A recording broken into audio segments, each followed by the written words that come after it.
Edward Snowden's in Moscow, but his files and the secrets he had are out.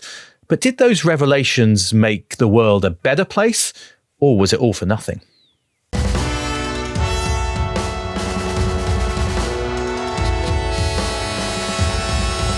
Welcome to The Rest is Classified. I'm David McCloskey. And I'm Gordon Corera. And that, dear listeners, was a quote not from Edward Snowden. Thank you, Gordon. You've become generous as this series has aged. That is a quote from Alan Rusbridger, who was, in 2013, the editor of The Guardian newspaper. To our American listeners, that's some version of the British New York Times, I guess, although I imagine there's many other newspapers here who are going to review me poorly after I describe them that way. And he is writing in his memoir about the moment when the British state effectively comes to him and says that really his fun's over and it's time to be done writing about Edward Snowden and these leaks. And I think a little bit on how we got here. So prior to this, an absolute flood of articles have come out about GCHQ, Britain's signals intelligence agency, mastering the internet, tapping undersea cables, about the NSA and its capabilities to conduct domestic surveillance on Americans. Edward Snowden is in Moscow in this time, but really at this point now, the UK government is kind of striking back against The Guardian for what it has published so far. That's right. The UK government has had enough of these Guardian stories coming out. Crucially, as well, The Guardian has the files from Snowden. It has an archive of what are thought to be 60,000 documents relating to GCHQ and to the UK, which Edward Snowden gave to the Guardian journalist, Ewan McCloskey, who was the Guardian reporter who'd been sent out to Hong Kong. He has brought them back, and they are now in the Guardian's office in London, and the Guardian journalists are kind of working on them under Rusbridger's oversight there, as also in New York, to try and kind of produce articles about mass surveillance, about other issues. But these are kind of top secret documents. And the government is not happy. I mean, one Downing Street aide does say, "You've had your fun. Now it's time to hand the files back," as if they're a kind of party piece. Where were the files? Well, we'll come to that. But Oliver Robbins, who's actually just become the head of the British Foreign Office, is one of the people who's sent to get in touch and to say, we want these files, we want them destroyed. And there's a threat there because basically they're saying, if you don't give us the files, we're going to close you down. I mean, that's the implicit threat, which the Guardian feel was there. I mean, whether it was explicit or not.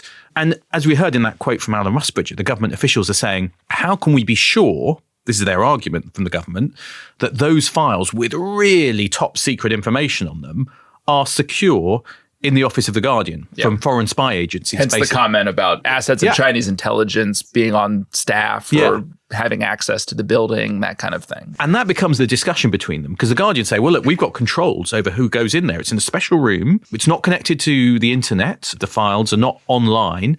There's a physical security list. Only 2 people can write names onto the list. And then the spies from government say, well, who enforces the list? And the Guardian goes, well, there's security guards who are there 24/7. And then the government goes, well, what's the background of the security guards? How do we know they're not being paid by the Chinese to kind of let people in out of hours? And how many Chinese agents might be on your staff? And this is the kind of argument. Couple Guardian rent-a-cops smoking outside the office, guarding the secrets. Yeah, and the government is clearly unhappy on that. Now, Alan Rusbridger feels, Snowden has entrusted the Guardian with these files. They don't want to just hand them back. They feel that's the kind of wrong thing to do. And they're also worried whether it might allow some of the state to investigate them and work out how they were taken and build a case against him or use it to uncover journalistic sources. They don't want to hand it back. So in this fascinating kind of compromise, they agree that staff from GCHQ will be allowed to come to the office and supervise the smashing and destruction of the files. I mean, it is interesting because the Guardian are like, we don't want you destroying it, but we're going to let it be destroyed so you can come and tell us how to do it. I think American listeners will be a little bit befuddled as to why the government has the authority to do this. Because I guess in the States, you would have First Amendment protection and Fourth Amendment protection against unlawful search and seizure, which of course was originally about you people and Brits, what you were up to. But now I think it is kind of an interesting contrast. It is. It's going to be dealt with very differently. And I think the answer is partly there are less protections for journalists in the UK. Yeah. You don't have the First Amendment protections. And the laws around things like the Official Secrets Act and the ability to put injunctions on people are, if you like, a bit looser and open to interpretation and to be used for pressure. And I think this is one of the problems in the UK for journalists, is that, there's kind of ambiguity about when an injunction might be slapped on someone or when, the Official Secrets Act could be used to prosecute journalists. And without some of those constitutional protections, there is a higher degree of risk. They're aware of that, The Guardian. So 2 men from GCHQ come to the Guardian offices and they start saying that perhaps the Russians could turn the plastic cups onto the table into microphones through some clever way. The Guardian, I think, rather unfairly nicknamed the pair the Hobbits, but they agree that they're going to be able to come back, I think, the next day and destroy them. The pair say there'll be a lot of smoke and fire. So the first day is kind of a reconnaissance mission by the two hobbits. By the two hobbits. The smoke and fire makes me think going to destroy these things. Like Smaug the dragon from the, you think it's going to be some kind of Tolkien-like tale. So they come in on Friday, the 19th of July, right? And they're going to very politely do the destruction over the weekend. Yeah. I mean, it's all kind of bizarrely British and polite, this act. So the next day they come back and 3 Guardian staff are there. And it's so interesting because I think we all wonder, like, if you've got a computer and you've got some sensitive information on it, how do you really make sure that it's destroyed? I think everyone probably realizes it's a lot different from just dragging and dropping the files to your, recycle bin on the thing to make sure that top secret files are not available. Yes, all of our 13-year-old listeners are going to be very interested to learn here. This is going to be a Gordon Corera tutorial and how to destroy a hard drive. Do you have things on your computer that you don't want your parents to see? Listen closely. And I've got some bad news for you, because if you really want to wipe it from a foreign intelligence agency or your parents being able to get hold of it, it's not going to be easy. So it's not enough just to wipe the hard drive. You have to destroy physically every part of the computer that could store data. And I spoke to someone, let's just say in the know, who may or may not have been involved in some of this, about why it was so complex. And they said you can even hide small amounts of data outside of the hard drive on a device. So it's not enough just to destroy or wipe the hard drive. You have to destroy every significant chip on the board of the computer. And they use angle grinders to just kind of pound them. So this is like sparks and flame, and there's sweat and there's dust as they literally break apart, and just every single chip has to be smashed physically. And then I picture these guys had a lot of fun, didn't they? I don't know. I mean, I think it's a bizarre scene. I mean, the next problem is even that's not enough, because you're going to need something called a degausser, which in the show notes, we are selling Rest is Classified branded degaussers. Yeah, okay, it's where we advertise a degausser. I think they cost about $30,000 or £30,000 each, though. Yeah. So they're not. And ours are more expensive because of the superior branding. Yeah, of course. And they are basically a microwave oven for electronics. for electronics. And again, I kind of asked someone. I said, "Really, what does this do?" And it turns out you then feed the chips and the boards into it, and it uses an electromagnetic pulse to realign their magnetic elements on the hard disk and on the computer. So in other words, it uses physics rather than code to wipe it. To wipe the drive. So that it's impossible to recover the data. Because otherwise, if you just hit delete, basically it's just overwriting it, but you can recover it. But this, you're feeding the bits of computer into it, and it goes pop. As it wipes it. And this whole thing, takes 3 hours to destroy these computers. And then they shake hands and then walk away. That is very British. It is very British. Handshake is kind of mysterious of why anyone on either side offered that at the end of this degaussing, this sweaty degaussing session. Yeah. I mean, it does remind me in my continual quest to work Breaking Bad references into our podcast, Gordon. There is an episode in which I believe Walter and Jesse, Walter is of course the guy who was making crystal meth, for those who have not Again, not something we endorse. Not something we endorse. No. Not a friend of the podcast. No. And I believe the hard drive is in police custody. It's come off of, there's a laptop that's been taken from a drug dealer that's in police custody. There's some incriminating evidence on that hard drive. And they wire up a van that delivers this electromagnetic pulse outside of the police station. It's a very interesting scene where basically all of the electronics inside this kind of vault, once they bring the van close enough, go smash against the wall and are sort of, I guess, degaussed. Yeah. Right? Well, listeners, there you go. if you feel the need to degauss, then that's what it takes. Between that episode, your instructions, and the link in the show notes to The Rest is Classified officially branded degausser. People now know how to do it. Your 13-year-old, if you have $40,000, you can wipe your hard drive down to the subatomic level. Yeah, very good. And it's described by Alan Rusbridger, I think, as a piece of theatre. Yeah, it sounds like complete with the handshake at the very end. I understand that there is this kind of vagueness in the law. Yeah. And the Guardian, of course, doesn't want to run totally afoul of the British state. But I mean, why is he willing to do this? Well, it's an interesting story because one of the reasons is that that's not the only copy.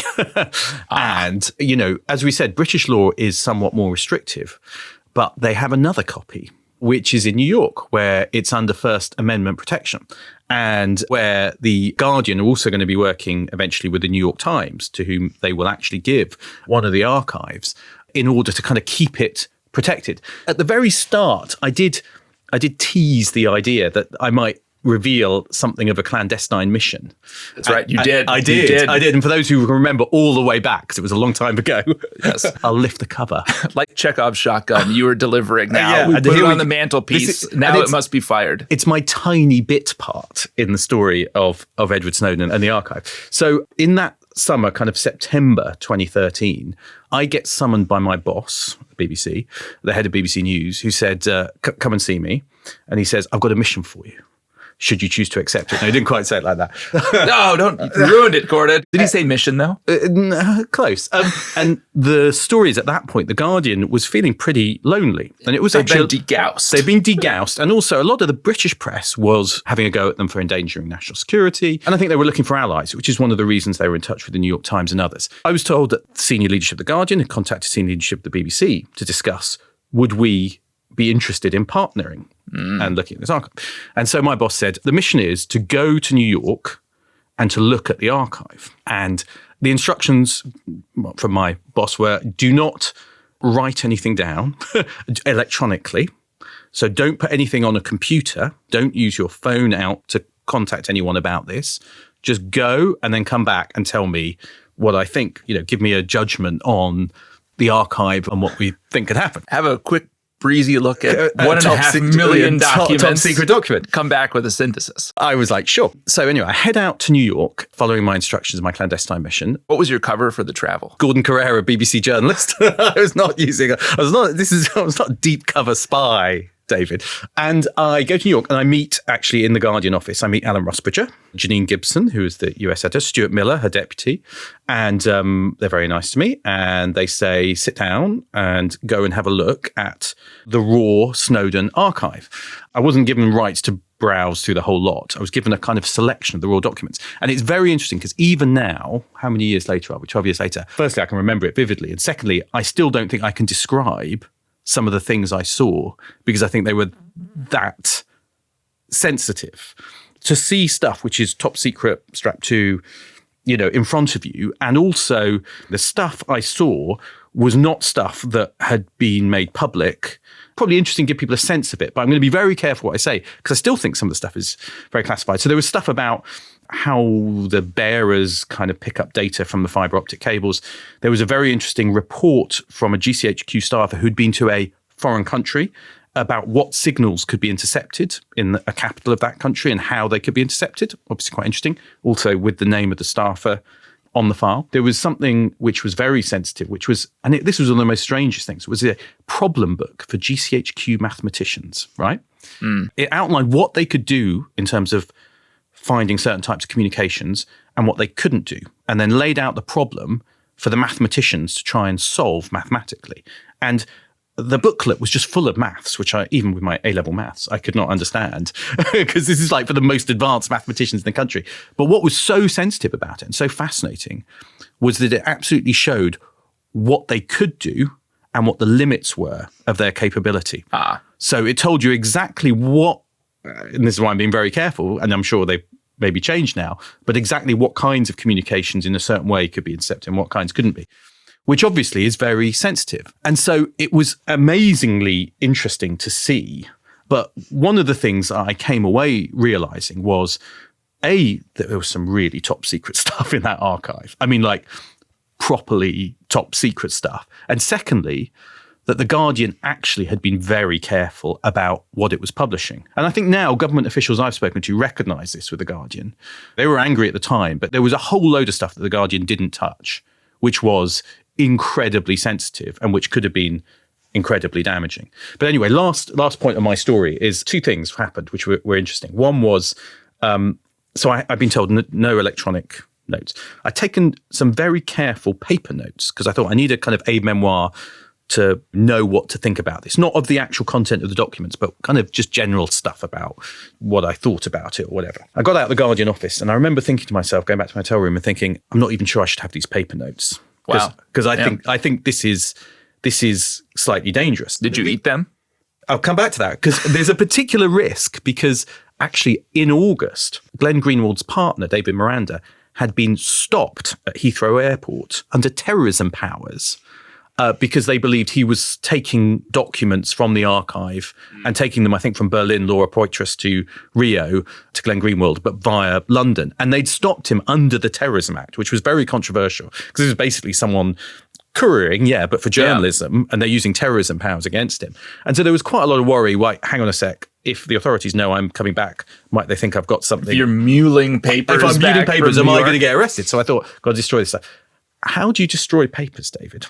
I'm in a hotel room in New York. I degaused them. Yeah, it's physical papers. But I was sat there with I remember thinking to myself, I don't know how to do this. I've not had spy training. Because in the old Cold War spy movies, you put it in an ashtray, don't you, and burn it. But you haven't got an ashtray in it. No one has an ashtray now. You tell me what I should have done.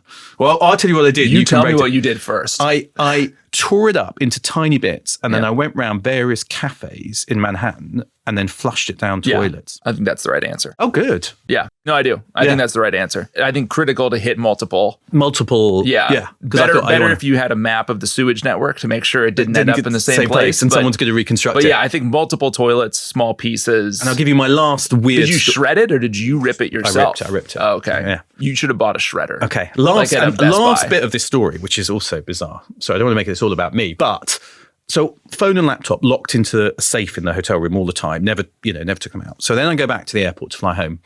And this I remember vividly. I'm on the plane at JFK in my seat, economy, before you ask, and switch on my phone. And in front of me, I look at my email inbox. All my emails start deleting one by one, as if someone is pressing the delete key. By the end of about a couple of minutes, my inbox is empty of emails. Now, that was deeply suspicious. Sure. And I asked people afterwards, I said, from GCHQ and from America, I said, come on, what was that? And they said, no, we'd never do something like that. But I, at the time, interpreted it as someone saying, we know what you've been doing. And we're going to send a little signal to you to say we know what you've been doing. We're going to let you know that you thought you were doing a kind of very clever secret mission, but actually we know exactly what you've been doing. But people I've spoken to are adamant they wouldn't do that. But then it's a little bit of a weird coincidence. Did you get the emails back? They had to reconstruct my inbox and kind of rebuild it when I went back. Because it's not clandestine surveillance, is it? If you're deleting someone's inbox. I guess it could have been a mistake by the clandestine surveillant who got it there and started monkeying around. I mean, maybe it was our Phoebe friends, Gordon, having a little fun with you in New York. Yeah. You're not an American citizen and don't have the same, I rights should be and under Five privileges Eyes protections, though. Well, you think that has its limits? Wink and a nod. But anyway, I remember thinking to myself, someone's got an eye on me, on what I'm doing, on my not very clandestine mission. And you never got any closure on this, though. No, I never got an answer to it. If anyone knows the answer, if any members of the intelligence community are listening who were involved in deleting my inbox and would like to get in touch. Would like to be whistleblowers. Yeah, the email. You know where to reach us. Scroll down past the DeGosser link. But that was my very brief introduction into seeing the raw documents and the archive and to understand what it really looked like. And it was eye-opening. So you have brought back firsthand evidence of Snowden's fourth deadly sin. Which one was that? Which is the indiscriminate nature of what he provided. Because you're attesting to documents that really any responsible British or American journalist should never have printed. But also to say that they have not come to light since then. Right. So there are archives which I think are in the US, I think with the New York Times, for instance, maybe bits in other places as well. And still there, and right? Still there. And still there. And one of the deals the Guardian made was, we're going to let you have it, but only for a very narrow type of story about mass surveillance, not for kind of dipping into to look for other stories or what else you can find. And so, yes, that the stuff is there, and it's probably also less sensitive now than it used to be, but it has been, limited in how it's been used, I'd say. And maybe there, Gordon Corera has returned from his secret mission, albeit with his inbox completely scrambled mysteriously. Edward Snowden's still in Moscow. When we come back, maybe we'll deal with Snowden the man, his life in Russia, and the legacy of what he leaked. See you after the break. Welcome back. We are in the home stretch of our death march through the life and times of Edward Snowden. And I think maybe, Gordon, as we sort of bring this all to a head, we start with Snowden himself, because we've been talking a lot about journalists, your undercover secret mission to New York to look at the archives, all of these incredible just bombshell stories that have come out. But Ed Snowden has actually just been in Moscow. He has been there ever since. Most of what we talked about happens in 2013. Yeah. It's now 2025, and he's still there, really in exile. Yeah, he is. I mean, it is a strange life for him, a very different life, maybe not the one he expected. And at first he kind of keeps his head down. He says he fears being snatched. He didn't speak Russian. I think, maybe it got easier for him as his girlfriend came out. But while I think, maybe the surroundings physically may have got easier for him, politically, I think the surroundings have got trickier for him in a way, because, Russia of 2013 is different from the Russia of today, of 2025, and particularly in the relations with the West. Being stuck in Moscow looks like a more difficult thing and a more problematic thing now in terms of the way we see Snowden than perhaps it did in 2013 and than perhaps he expected, given the darker turn Russia has taken under Vladimir Putin. And, the idea of Edward Snowden, a kind of champion of internet freedom, being in this country, which has become increasingly authoritarian and repressive. I mean, that is, I think, even though he can't say it, it must be uncomfortable and harder for him, as well as for the story about him. It's taken a turn. I think that's the way of putting it. Well, and this is more, I think, on the deadly sin number 5, which is Ed Snowden as essentially a stooge for the Russians, a mouthpiece. I don't buy that. In many cases. But, I mean, interestingly enough, he speaks pretty frequently, virtually, from Moscow. And I think between 2015 and 2020, he actually earned a little over $1 million in speaking fees. Right. He's spoken to the EU Parliament. He speaks to, companies, conferences. He actually gave a talk at a big Bitcoin conference in 2024, I believe, where sort of Ed Snowden's head pipes in virtually and he speaks to this big group convened in Las Vegas or wherever. It's interesting because I think he's, unlike a lot of other defectors that we'll probably talk about on this program, he is very comfortable in the virtual world. I do wonder if for him, kind of exile in Moscow is a little bit less painful than it might be for other people. Then it might as long as he's online, you'd get as long as he's online. Yeah. Obviously, and he's not talked about this or refuses to talk about it, but clearly the Russians have set some boundaries around what he is able to say. Yeah. He's very clearly enabled by his Russian handlers or sort of minders to speak publicly, to speak negatively about the United States, NSA, the intelligence community. But I also think he's also not been afraid at points to be critical of Russia. And I mean, I agree, there are going to be boundaries because he is there. But I think the idea he's some kind of Russian stooge, I don't think that's right. I think he's a person who has to live under limits. Yes. And I guess maybe stooge isn't the most precise word I could use. I think what seems to have happened and what I think Putin, because this would have been a Putin level decision to allow him to stay, to kind of create this environment for him. I think the decision was, let's just let this guy continue his crusade. Yeah. And do it from Moscow. And I imagine almost the Russian pitch to some degree, which is not a cold or nasty pitch, but is kind of a subtle one, is you just stay here and we'll kind of help you communicate your message. Yeah. Right? We'll let you get on these conferences and video conferences and undermine confidence in American society, the Western system, the intelligence and security agencies. Although you could argue he continues to be consistent in his views on internet freedom, and privacy. He continues to be a privacy jihadist, as I've said.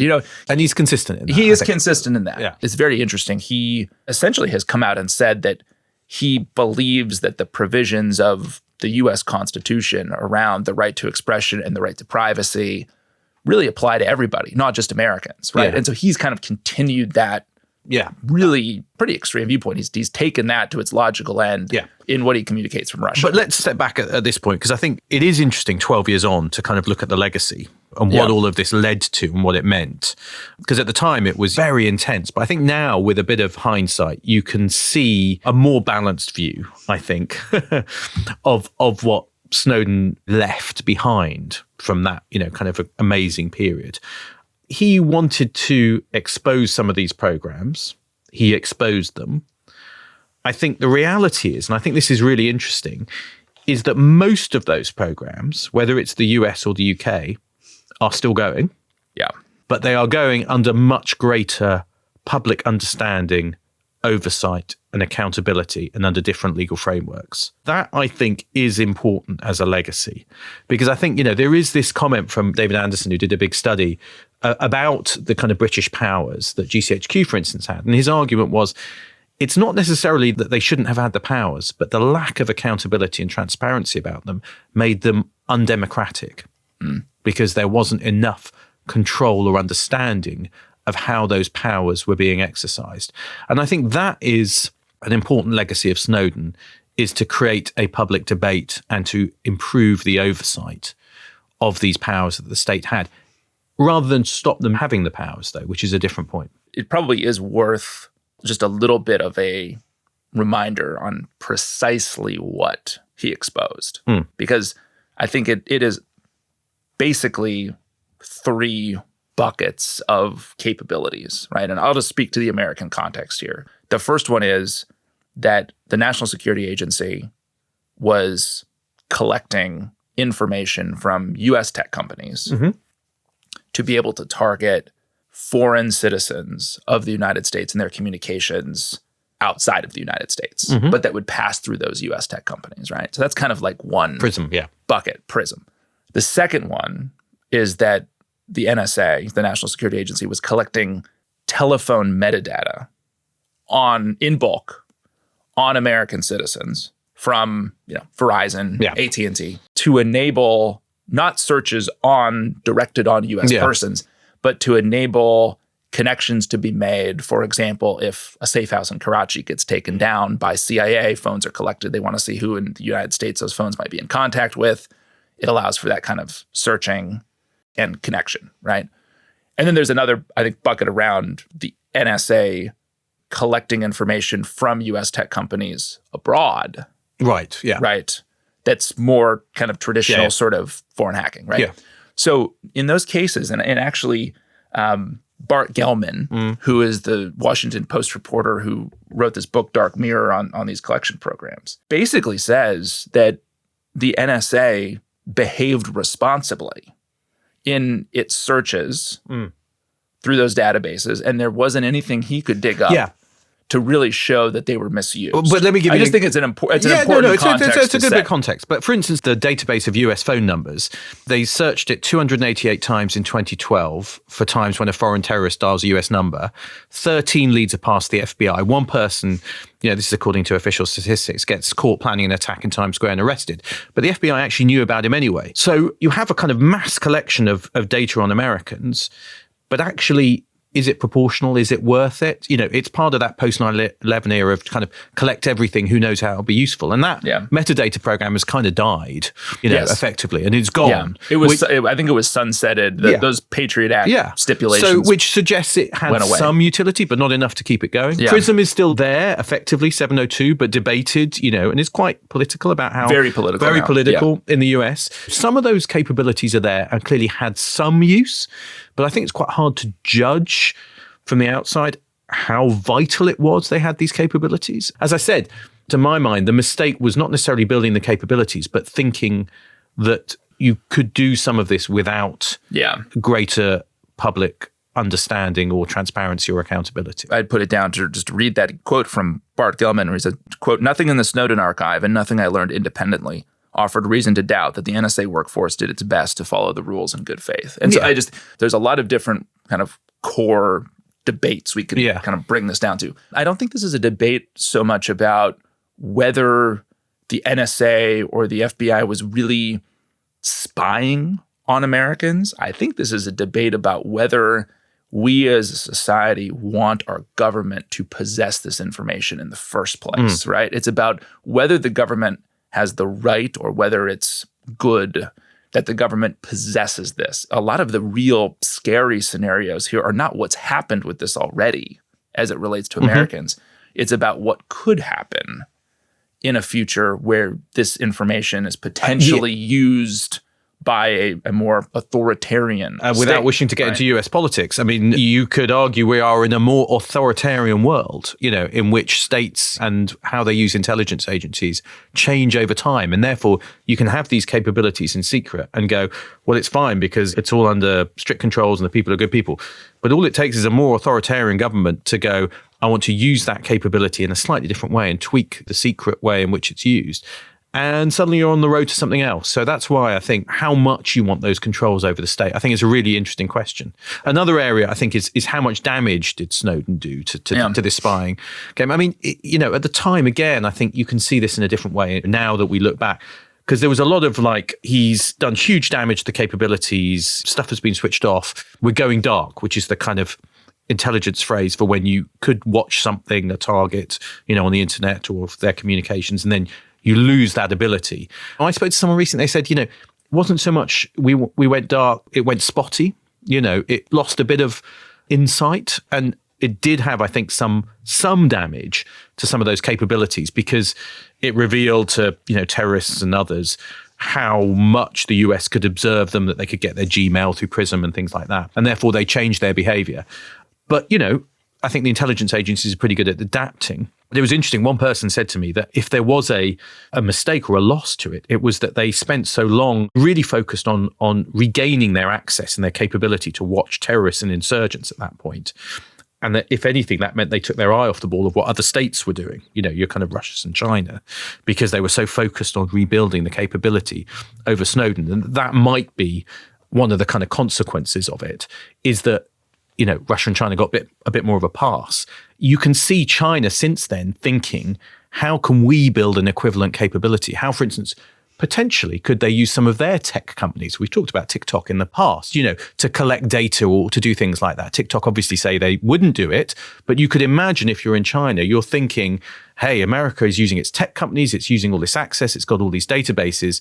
We want to be able to do something similar. And I think you start to see changes in Chinese behavior after Snowden as it tries to almost replicate the kind of capability it now understands the US has. So that is irrespective of the kind of specific intelligence. You do see, I think, those quite significant changes. Well, and I think in addition to the very clear hard costs of, okay, there's a lost platform that enabled us to collect on a foreign adversary, terrorist group, criminal network, whatever it might be, that could potentially go away, right? I mean, that happened. I would imagine a lot of that over time was regained, right?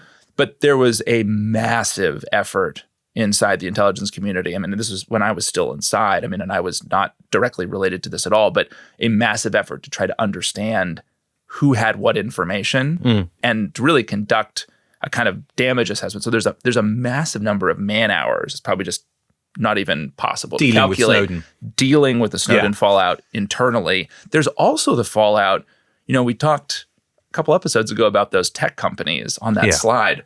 They had been sort of some mixture of kind of coercion and payouts had sort of compelled them to cooperate. And now you look at the latest. I mean, it was early mid 2024 when Section 702 of the FISA Act came back for reauthorization, nasty political fight around it. And you can see that the tech companies now have basically said, look, unless you actually compel us to do this, we're not cooperating. Right? So there's a massive chilling, I think, that has happened between Washington and Silicon Valley in the years since. Yeah, I a think much more adversarial. Yeah, there was. I mean, relationship. there was in the immediate aftermath of Snowden because the tech companies were furious. I think Mark Zuckerberg went to see Obama in the White House and said, "You blew it by saying that PRISM is only used to spy on foreigners, not Americans." Because of course, most of the customers of Facebook are foreigners, not Americans, and so they were kind of angry at bad for Zuckerberg's business. Bad for Zuckerberg's business to know poor Zuck, poor Zuck, that actually at the time Facebook and the NSA were working together to collect intelligence on, or to get details of basically their customers. And of course, who were Zuckerberg foreigners. knew this was happening. At some level, he was just frustrated that it came to light. And so I think it definitely had a kind of chilling effect with the tech companies. Although I think now the tech bros are perhaps a bit closer to the White House, again, and are a bit more aligned, I think, tech companies to nations. Whereas in that period, in 2013, 2015, they kind of saw themselves as kind of above nations and above politics. And I think we have a different view of tech companies now than then, Many ordinary citizens just sort of assume that, well, look, tech companies are selling all of our data anyway. Yeah. So there's maybe less of a assumption of privacy now. Yeah. Although the focus of that kind of ire or concern is now much more focused on the tech companies themselves, maybe as opposed to the NSA or GCHQ. Because I always think this is one of the interesting aspects of it is the reason the state could get this data was because the tech companies were collecting it, and the state's getting it off the tech companies. And Snowden made everyone go look at the state, but actually the tech companies were hoovering up people's data in a massive way and continue to do it and continue basically to mine it and do the kind of data analysis about it, but for the purposes of selling advertising and for understanding them. And you're right. I think at the time Snowden came out, we became very attuned to the state doing it. And it was only maybe Cambridge Analytica 2016, 2017 that we started to think about what the tech companies could do and were doing. We came to think much more about this kind of, surveillance capitalism model and what constitutes surveillance, collecting large amounts of data about us, keeping on a computer and having it automatically processed. Is that surveillance? I mean, in the Snowden world, that is surveillance because it's what the NSA were doing. If it's surveillance, then we're certainly living in a surveillance society now, but it is as much driven by companies as it is by governments, I think. And, it goes to big issues about consent. How do we consent to our data being collected and used and analyzed, whether it's by companies and the state, especially when the systems are so complex? But I think those big questions, which I think Snowden raised, which are really interesting, which is if you are living in a world in which all your data is collected and analyzed, whether it's by companies or the state, does that take away your privacy or privacy? Does it remove your ability for free expression? Does it kind of reduce the ability to have dissent? I think those questions that he raised are still valid. But as I said, I think they're as valid about corporate data collection as they are about, if you like, the NSA or GCHQ's data collection. The flip side of that privacy or privacy argument is, and this is the case that continues to be made when that Section 702 authorization comes up, as it now will again 2 years from now, right? Lawmakers really on both sides of the aisle continue to make the case that these capabilities for the NSA, GCHQ, in particular to be able to intercept or collect data from U.S. tech companies abroad, are absolutely critical to national security, right? And that there is a pile of evidence to show that they are critical to disrupting terrorist plots, to gaining an information advantage over adversaries.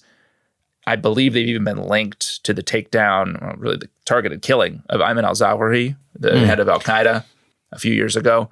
So, there is a national security argument to be made that these capabilities are critical. And I would argue that, at least in the US, policymakers, again, on both sides of the aisle, I think they feel a tremendous responsibility to their constituents and American citizens to continue to provide these capabilities to NSA to protect people. Yeah. And it's to some extent, it's about, do you worry more about your government spying on you, or do you worry about your government protecting you from other threats? Yeah. And to some extent, that's a very personal, individual thing. It depends a little bit on your own mindset, your own personal politics, about where you're coming from, about what kind of person you are, whether you fear being persecuted by your own government, what kind of state you live in, how you view your state. If you're in Germany and you have a history of the kind of, Gestapo and the Stasi, you have a different attitude towards government surveillance and monitoring from other countries. And America has a more libertarian tradition to some extent than the UK. But I think it is quite a personal thing, about where you sit as to how you balance those different risks and threats, and therefore how much power the state should have. I think it's critical to frame it as a trade-off, because if these authorizations were taken away, and if Ed Snowden had been able to wave his magic wand, he has really worked hard, again, because I think he's being dishonest about this intellectually. He's worked hard to say, oh, look, there's sort of no actual cost, right, to me revealing these programs, and there's no real national security argument to be made to justify them. And I would say they're trade-offs. There's an absolute trade-off here. If you decided to wave your wand and end that bulk metadata collection, which eventually did, end the Section 702 authorization, those come with real costs. Yeah. And I think I think the public should have the ability, or its proxy in the form of parliamentarians and congresspeople, to have an informed debate about those trade-offs. And I think the problem was before that there wasn't an informed enough debate and consent to work out what those trade-offs, to even decide. Determine what they were. To determine what. So, I mean, as we come to the end, I guess it's interesting, isn't it? Because it's important not to make this all about Snowden the man, but I think it is interesting to go back to him. And I think one of the questions I have, which has gone through this series, is what was he trying to do? To ask the question, did he succeed and what was his legacy? If he was trying to stop surveillance, if that was his aim, to kind of destroy the NSA and its powers, he's failed. Because the institutions have continued and a lot of the powers, maybe not all, are still there. If his aim was to expose them in order to put them under better democratic control, then he's arguably succeeded in that aim. But I'm not quite sure which of those two, is he an ideologue or is he a vandal? Ed, if you're out there, kind of get in touch and tell us whether you feel you've succeeded or not. But that to me is kind of one of the big questions. Well, he also has, I believe he's got over 5 million followers on X/Twitter. So he's definitely succeeded from the standpoint of his egomania, right? Yeah. And maybe it is worth just sort of bluntly returning to one of the kind of questions that we started this whole series with, which is he a hero or is he a villain, right? And I'm going to relitigate. I know you love this, Gordon. I'm going to relitigate my deadly sins against Ed Snowden, right? Because I do have a final view on the man that I want to. Gordon is leaving to go to the bathroom. I'm gonna communicate this to the audience. Okay. Directly in between pitches for my personally branded degausser that we're selling.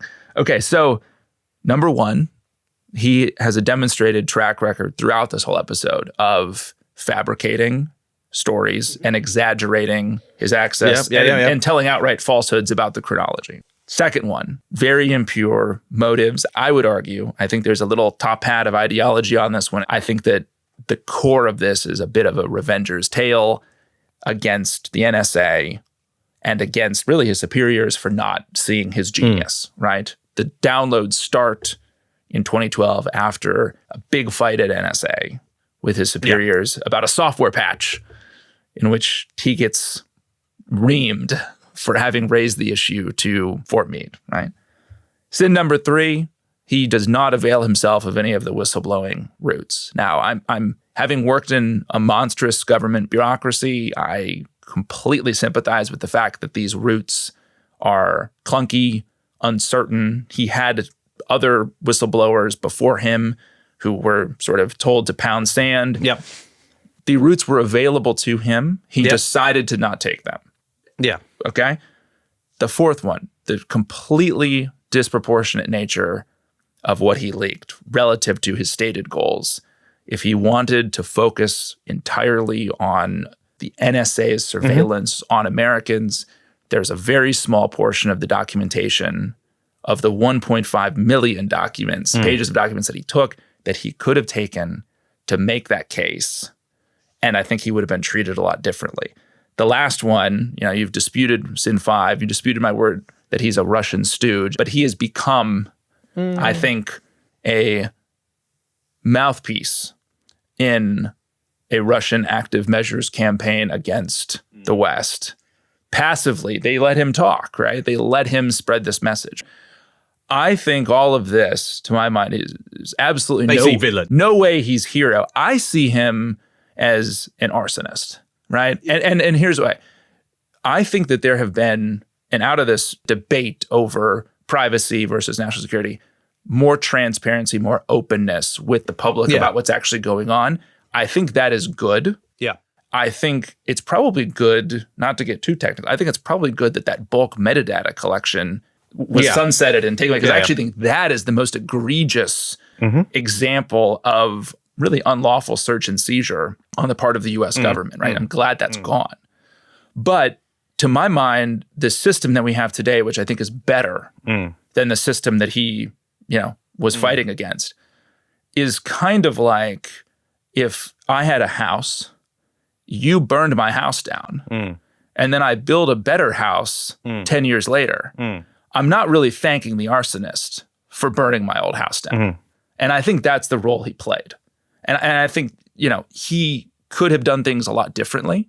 I think that if he had been proportional, I think that if he had stayed in the United States, he would be a free man in the U.S. today. And he'd be more or less a hero, right? Now, obviously, there'd be people inside the national security establishment who would disagree with that. But he made these decisions along the way that I've just outlined that I think firmly cast him in that role as arsonist. And then, to my mind, absolutely not a hero. Yeah, I mean, thank you for that very, very long indictment of Edward Snowden. Gordon has just returned from the bathroom. Yeah, I haven't got all that. I mean, look, I actually think, not just on Edward Snowden, but generally, I think trying to separate the world into heroes and villains is a mistake generally. And I think it's too simplistic. That's true.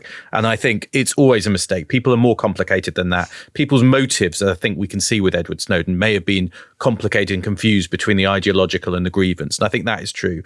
And I think the legacy and the effects of him are complicated and not, binary. I think more democratic accountability over the surveillance systems and the intelligence collection systems are a plus. But I think there is a legacy of damage in certain ways in certain places, but maybe not as much as people say. Just as a kind of final thought, I do think he is an interesting figure because, going back to the man slightly, he is a figure who comes from a kind of different age of the internet. To go back to that kid who grew up with computers and this idea that the internet could be free. And today that seems like a very romantic, idealistic notion, but also utterly bewildering, I think, to people. The idea that the internet could be a place of kind of free expression and anonymity and privacy, when the reality is actually it does look like a darker place. It looks like a darker place where darker things happen online, where the state feels it needs to be online to find the darker things that are happening, and what people are doing online, and including bad people online, and in which, kind of cyber warfare, cyber attacks are happening, and in which states and companies are, acquiring data and eroding that privacy online. So I think fundamentally I come away thinking Edward Snowden might have been a man driven by both ideology and grievance, but he also a kind of figure trapped almost in a time of the past. And whether you view that as a kind of happier time or not, it's not today anymore. No. And we're in a kind of a different, darker world of the internet than that idea that we had in the past. Well, and I guess it also, I appreciate, Gordon, that you're justifying my description of him as a privacy jihadist, because he is sort of like a jihadist trying to go back to this golden era. But isn't there something quite attractive about that? Right? About elements of that when it was a freer place? I don't know. Maybe it's unrealistic to think it could be that, though. Well, it certainly doesn't seem like a past that we can ever really return to, given all that's happened. And I think it, just as we close out this series on Snowden, I think it leaves us with this question, this tension over privacy and national security that is really kind of unresolved or unresolvable now in this new world of the internet. So with that, we come to the end of this long and I think fascinating story of Edward Snowden. We really hope you've enjoyed it. And before we go, we'd like to say a massive thank you, especially to everyone who signed up to be a member of the Declassified Club. We're thrilled to have you on board. And for those who want one more Snowden high, the bonus content this week will be an interview with Chris Inglis, and he was Deputy Director of the NSA at the time of the whole Snowden affair. So if you want to hear that, you can join at therestisclassified.com, and remember to take advantage of our launch discount. That's right. One last Snowden high, one punch into your veins. Join us for that one. We will see you next time. See you next time.